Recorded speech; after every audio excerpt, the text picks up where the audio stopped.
राज्य मागासवर्गीय आयोगाने जो प्रस्ताव दिला आहे सर्वेक्षण करून मराठा समाजाला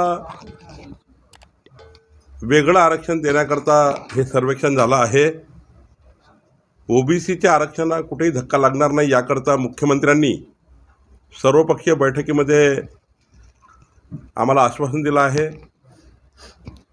आणि आम्ही सुद्धा मराठा समाजाला आरक्षण देताना टिकणार आरक्षण द्यावं। ते आरक्षण उद्याच्या कोर्टाच्या कुठल्याही चौकटीत बसून द्यावं आणि मराठा समाजाला न्याय द्यावा अशी आमची भूमिका होती।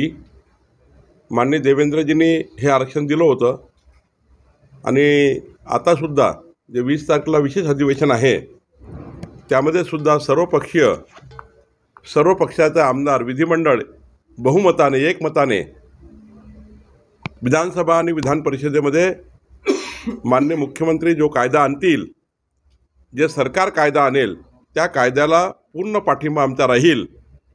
पण 0.01% ओबीसीचं आरक्षण कमी होणार नाही ही आमची भूमिका राहील, ही भूमिका आहे आणि मराठा समाजाला स्वतंत्र आरक्षण द्यावं ही भूमिका आहे।